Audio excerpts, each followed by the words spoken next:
ದೇಶದ ಬಹುನಿರೀಕ್ಷಿತ ರಾಷ್ಟ್ರಪತಿ ಅಭ್ಯರ್ಥಿಯಾಗಿ ಬಿಹಾರದ ರಾಜ್ಯಪಾಲ ರಾಮನಾಥ್ ಕೋವಿಂದ್ ಅವರನ್ನ ಬಿಜೆಪಿ ಎನ್ಡಿಎ ಒಕ್ಕೂಟ ಆಯ್ಕೆ ಮಾಡಿದೆ.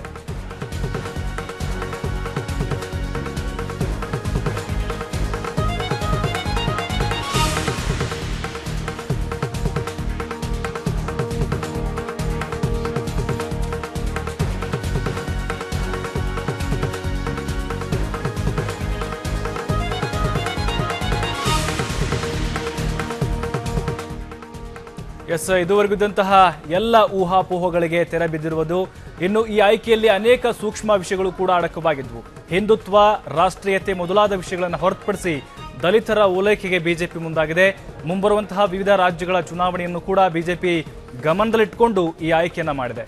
ಬಿಜೆಪಿಯ ಸಂಸದೀಯ ಸಮಿತಿ ಸಭೆಯ ನಂತರ ಬಿಜೆಪಿ ರಾಷ್ಟ್ರೀಯ ಅಧ್ಯಕ್ಷ ಅಮಿತ್ ಶಾ ಅಧಿಕೃತವಾಗಿ ರಾಮನಾಥ್ ಕೋವಿಂದ್ ಅವರು ಎನ್ಡಿಎ ಅಭ್ಯರ್ಥಿ ಅಂತ ಘೋಷಣೆ ಮಾಡಿದ್ದಾರೆ. ಅಲ್ಲದೆ ಕಾಂಗ್ರೆಸ್ ದಲಿತ ಅಭ್ಯರ್ಥಿಯನ್ನ ಬೆಂಬಲಿಸುವಂತಹ ವಿಶ್ವಾಸವನ್ನು ಕೂಡ ಅವರು ವ್ಯಕ್ತಪಡಿಸಿದ್ದಾರೆ. ಒಟ್ಟಾರೆ ದೇಶದ ಬಹುನಿರೀಕ್ಷಿತ ರಾಷ್ಟ್ರಪತಿ ಅಭ್ಯರ್ಥಿ ಆಯ್ಕೆ ಎನ್ಡಿಎಯಿಂದ ಈಗ ಅಧಿಕೃತವಾಗಿ ಹೊರಬಿದ್ದಿದೆ.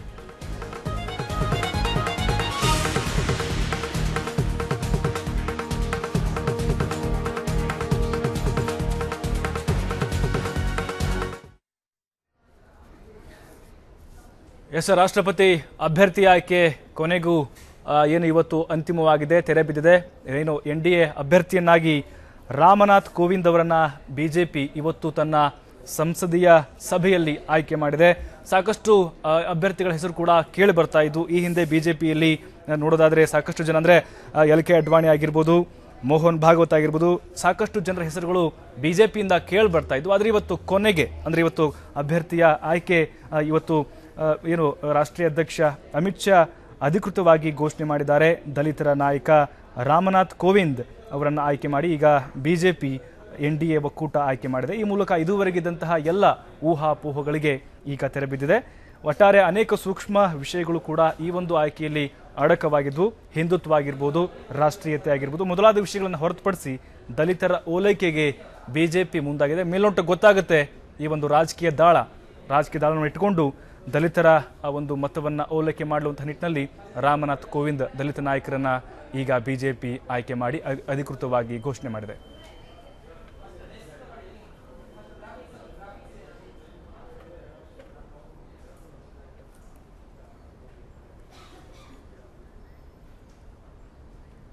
ಇನ್ನು ಬಿಜೆಪಿ ಘೋಷಣೆ ಮಾಡಿರುವಂತಹ ರಾಮನಾಥ್ ಯಾರು ಅನ್ನೋದನ್ನ ನಾವು ನೋಡೋದಾದ್ರೆ, ರಾಮನಾಥ್ ಕೋವಿಂದ್ ಯಾರಂತ ನೋಡೋದಾದ್ರೆ ಬಿಹಾರದ ರಾಜ್ಯಪಾಲರು ಸದ್ಯ ಇದ್ದಾರೆ. ಅಕ್ಟೋಬರ್ 1ರಂದು 1945ರಂದು ಅವರು ಏನು ಜನನ ಹೊಂದುತ್ತಾರೆ. ರಾಮನಾಥ್ ಕೋವಿಂದ್ ಬಿಹಾರದ ರಾಜ್ಯಪಾಲರಾಗಿ ಈಗ ಕಾರ್ಯವನ್ನ ನಿರ್ವಹಿಸ್ತಾ ಇದ್ದಾರೆ. ಅಕ್ಟೋಬರ್ 1, 1941ರಂದು ರಾಮನಾಥ್ ಅವರು ಜನಿಸಿದ್ದಾರೆ. ಇನ್ನು ಉತ್ತರ ಪ್ರದೇಶದ ಪರವಂಖನ ಏನು ದೇರಾಪುರ್ ತಾಲೂಕು, ಕಾನ್ಪುರ ಜಿಲ್ಲೆ ಇವರ ಒಂದು ಜನ್ಮಸ್ಥಳವಾಗಿದೆ. 1994, 2000 ಮತ್ತು 2006ರ ಅವಧಿಯಲ್ಲಿ ರಾಜ್ಯಸಭೆಯ ಸದಸ್ಯರಾಗಿ ಏನು ಕೋವಿಂದ್ ಅವರು ತಮ್ಮ ಕಾರ್ಯನಿರ್ವಹಿಸಿದ್ದಾರೆ. ಉತ್ತರ ಪ್ರದೇಶದಿಂದ 2 ಬಾರಿ ರಾಜ್ಯಸಭೆಯ ಸದಸ್ಯರಾಗಿ ಇವರು ಸೇವೆಯನ್ನ ಸಲ್ಲಿಸಿದ್ದಾರೆ. ಇನ್ನು ದೆಹಲಿಯಲ್ಲಿ ನ್ಯಾಯವಾದಿಯಾಗಿದ್ದರು ರಾಮನಾಥ್ ಕೋವಿಂದ್ ಅವರು. ದೆಹಲಿಯಲ್ಲಿ ಅವರು ನ್ಯಾಯವಾದಿಯಾಗಿ ಕೂಡ ಕೆಲಸವನ್ನ ನಿರ್ವಹಿಸಿದ್ದಾರೆ. 1998, 2002ರವರೆಗೆ ಬಿಜೆಪಿಯ ದಲಿತ ಮೋರ್ಚಾದ ನಾಯಕರಾಗಿದ್ದರು. ಈಗ ಬಿಜೆಪಿಯ ರಾಷ್ಟ್ರಪತಿ ಅಭ್ಯರ್ಥಿಯಾಗಿ ಆಯ್ಕೆಯಾಗಿದ್ದಾರೆ.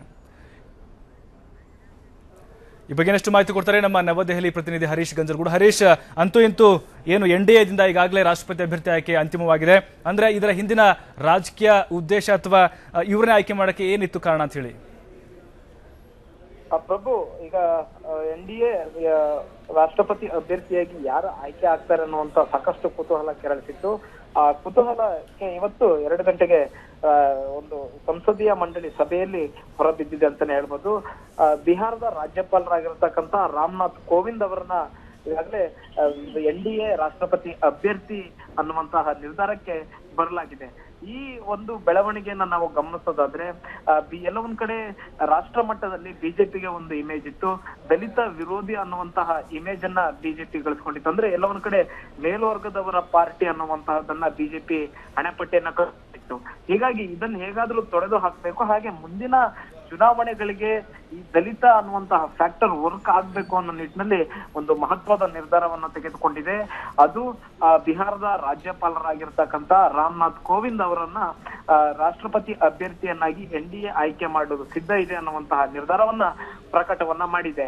ಇದು ವಿರೋಧ ಪಕ್ಷಗಳಿಗೆ ಯಾವ ರೀತಿಯಾದಂತಹ ಸಂದೇಶವನ್ನ ಇದು ಸಾಕಷ್ಟು ಸಂದೇಶವನ್ನ ರವಾನೆಯನ್ನ ಮಾಡಿರುವಂತಹದ್ದು. ಒಂದು ಬಿಜೆಪಿ ಪ್ರೊ ದಲಿತ್ ಅನ್ನುವಂತಹದನ್ನ ಒಂದು ದೇಶಕ್ಕೆ ಸಂದೇಶವನ್ನ ರವಾನಿಸಬೇಕು, ಹಾಗೂ ಬಿಜೆಪಿಯ ಅಥವಾ NDA ರಾಷ್ಟ್ರಪತಿ ಅಭ್ಯರ್ಥಿಯನ್ನ ವಿರೋಧಿಸುವ ವಿರೋಧ ಪಕ್ಷಗಳಿಗೂ ಕೂಡ ಯಾವುದೇ ಕಾರಣಕ್ಕೂ ವಿರೋಧ ಮಾಡಲೇಬಾರದು ಅನ್ನುವಂತಹ ಒಂದು ನಿರ್ಧಾರಕ್ಕೆ NDA ಅಥವಾ ಬಿಜೆಪಿ ಬಂದಿರೋದ್ರಿಂದ ಈ ಒಂದು ಹೆಸರು ಎಲ್ಲದಕ್ಕೂ ಅಡ್ಡಗಲಾಗುತ್ತೆ ಅನ್ನುವಂಥದ್ದನ್ನ ನಾವು ಗಮನಿಸಬಹುದು.